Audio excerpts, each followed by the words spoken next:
Polavaram project నిర్మాణం జరుగుతున్న తీరుపై ఆందోళన వ్యక్తం చేస్తూ సీఎం చంద్రబాబుకు మాజీ ఎంపీ ఉండవల్లి అరుణ్ కుమార్ బహిరంగ లేఖ రాశారు. గ్యాప్ 2 ఆనకట్ట నిర్మాణంలో తీవ్ర సాంకేతిక వ్యత్యాసాలు తన లేఖలో ప్రస్తావించారు. పూర్తిస్థాయి డిజైన్ ఆమోదాలు లేకుండానే పనులు కొనసాగించడం ప్రమాదకరమని ఉండవల్లి హెచ్చరించారు.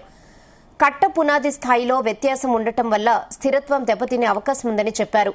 పునాది కింద ఇసుక కోతకు గురైతే భవిష్యత్తులో వినాశకర పరిణామాలు తప్పవని లేఖలో తెలిపారు ఉండవల్లి అరుణ్ కుమార్. ఇదే లేఖను డిప్యూటీ సీఎం పవన్ కళ్యాణ్, మంత్రులు నారా లోకేష్, నిమ్మల రామానాయుడు, కందుల దుర్గేష్ కు విడుదల చేశారు.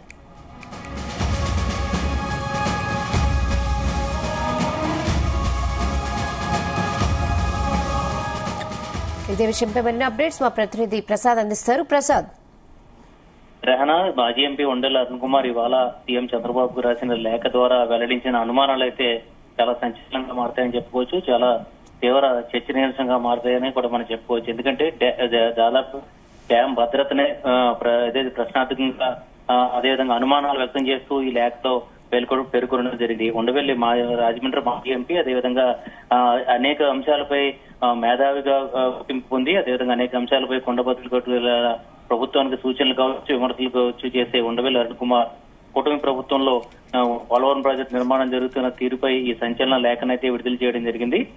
సీఎం చంద్రబాబు తక్షణమే దీనిపై దృష్టి పెట్టాలి. ముఖ్యంగా అదేవిధంగా డిప్యూటీ సీఎం పవన్ కళ్యాణ్, మంత్రులు నారా లోకేష్, జలవనరుల శాఖ మంత్రి నిమ్మల రామానాయుడు, అదేవిధంగా తూర్పుగోదావరి జిల్లాకు సంబంధించిన మంత్రి కందుల దుర్గేష్ పై కూడా ఈ విషయాన్ని ఆలోచించాలని చెప్పి కూడా ఆయన ఈ లేఖలో ప్రస్తావించడం జరిగింది. ప్రధానంగా ఉండవల్లి ఏదైతే ఈ ప్రస్తావించిన అనుమానం కనుక మనం చూసుకుంటే కనుక నదీ గర్భానికి సంబంధించి లెవెల్స్ 8.32 మీటర్లు, అదేవిధంగా 8.32 మీటర్ల ఏదైతే ఆ స్థాయిలో నిర్మాణం జరుగుతుంది.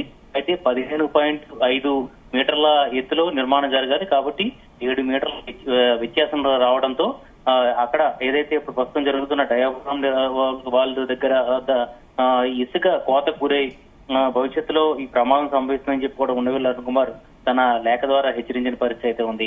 అయితే ఈ విషయాన్ని కనుక 2 రోజుల క్రితమే చూసుకుంటే కనుక సెంటర్ ఫర్ లిబర్టీ మాజీ ఐపీఎస్ అధికారి ఏవి వెంకటేశ్వరరావు, అదేవిధంగా నల్లమూర్తి చక్రవర్తి వీరందరూ కూడా సెంటర్ ఫర్ లిబర్టీ సంస్థ ద్వారా 2 రోజుల క్రితమే విజయవాడలో కూడా ఇదే రకంగా సంచలనమైన విమర్శలు కూడా చేసిన పరిస్థితి అయితే ఉంది. తాము ఎప్పుడైతే ప్రస్తుతం జరుగుతున్న కూటమి ప్రభుత్వంలో డయాఫ్రామ్ వాల్ నిర్మాణం మరోసారి జరుగుతుంది, దానిపై ఈసీఆర్ఎఫ్ ఎర్త్కమ్ రాక్ఫిల్ డ్యాం నిర్మాణం జరగబోతుంది. ఆ తదుపరి అంటే 2027 జూన్ కల్లా ఈ ప్రాజెక్ట్ పూర్తి చేయాలనేది కూటమి ప్రభుత్వం నిర్దేశించిన లక్ష్యం.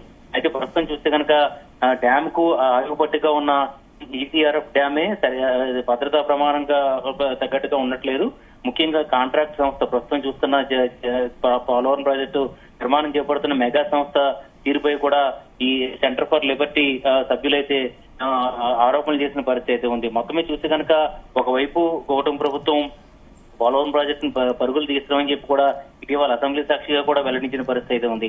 అదేవిధంగా కేంద్ర ప్రభుత్వం కూడా అడ్వాన్స్ గా గతంలో ఎప్పుడూ లేని విధంగా అడ్వాన్స్ గా కూడా నిధులు అందిస్తూ సెంట్రల్ వాటర్ కమిషన్ ద్వారా అదేవిధంగా పోలవరం ప్రాజెక్ట్ అథారిటీ ద్వారా ఈ పనులు అయితే చేపడుతుంది. పోలవరం ప్రాజెక్ట్ అథారిటీ కార్యాలయాన్ని కూడా ఇటీవలే హైదరాబాద్ నుంచి రాజమండ్రి కూడా షిఫ్ట్ చేసినట్టుగా కూడా ఆదేశాలు జారీ చేయడం జరిగింది. ఈ పరిస్థితుల్లో ఇటు మేధావులు ఇటీవలే సెంటర్ ఫర్ లిబర్టీ ఆధ్వర్యంలో మాజీ ఐపీఎస్ అధికారి ఏబీ వెంకటేశ్వరరావు, అదేవిధంగా నల్లమూర్తి చక్రవర్తి వంటి వారు తాజాగా ఇవాళ ఉండవల్లి అరుణ్ కుమార్ ఇలా అనేక మంది వరుసగా దీనిపై గతంలో కూడా మాజీ ఎంపీ హర్ష్ కుమార్ కూడా ఇదే రకమైన ఆందోళన వ్యక్తం చేసిన పరిస్థితి ఉంది. ఎందుకంటే పోలవరం ఇప్పటికే చూస్తే కనుక 2020లో గత వైసీపీ ప్రభుత్వంలో డయాఫ్రామ్ వాల్ దెబ్బతిని పూర్తిగా పోలవరం ప్రాజెక్టు నిర్మాణం పూర్తిగా నిలిచిపోయిన పరిస్థితి ఉంది.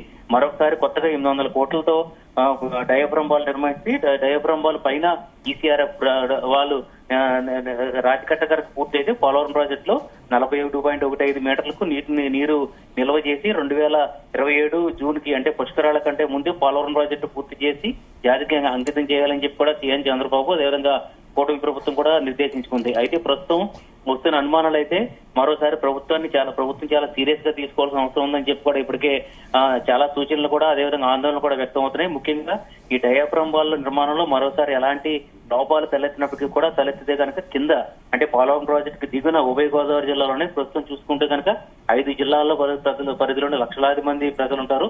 వీరందరికీ కూడా చాలా ప్రాణాలకే ప్రమాదం పొంచి ఉండే పరిస్థితి ఉంటుంది కాబట్టి అదేవిధంగా తీవ్రమైన వేల కోట్ల రూపాయల ఆర్థిక నష్టం, ముఖ్యంగా ఆంధ్రప్రదేశ్ జీవనాడి లాంటి ప్రాజెక్టును మరోసారి మరోసారి ప్రశ్నార్థకం చేయొద్దని చెప్పి కూడా ఇవాళ ఉండవల్లి అరుణ్ కుమార్ రాజమండ్రి నుంచి విడుదల చేసిన లేఖ ద్వారా కూడా స్పష్టం చేసిన పరిస్థితి అయితే ఉంది. దీనిపై ప్రభుత్వం ఎలా స్పందిస్తుందో చూడాల్సి ఉంది. ఇప్పటికే చూస్తే కనుక ఖచ్చితంగా ప్రభుత్వం ఈ అనుమానాలను అయితే సీరియస్ గా తీసుకోవాలి. కాంట్రాక్ట్ సంస్థ మెగా సంస్థ చెప్తున్నది పూర్తిగా నమ్మొద్దని చెప్పి కూడా మేధావులు సూచిస్తున్న పరిస్థితుల్లో ఉండవల్లి అరుణ్ కుమార్ కూడా అదే రకంగా, ఎందుకంటే గత ప్రభుత్వంలో చేసిన తప్పులను మరోసారి రిపీట్ చేయొద్దని చెప్పుకోవడం ఉండవల్లి సున్నితంగా హెచ్చరించిన పరిస్థితుల్లో ఇటు సీఎం చంద్రబాబు కావచ్చు, ప్రభుత్వం కావచ్చు ఎలా స్పందిస్తుందో చూడాల్సింది. ముఖ్యంగా ఈ లేఖను డిప్యూటీ సీఎం పవన్ కళ్యాణ్ కూడా ఉండవల్లి అరుణ్ కుమార్ ట్యాగ్ చేసిన పరిస్థితుల్లో డిప్యూటీ సీఎం పవన్ కళ్యాణ్ కూడా ఎలా స్పందిస్తారో చూడాల్సి ఉంది. మొత్తం మీద అయితే మరొక సరికొత్త చర్చగానే మనం పోలవరం ప్రాజెక్టు భద్రతకు సంబంధించి ఈ అంశంగా మనం చెప్పుకోవచ్చు. Okay Prasad, thanks for the updates.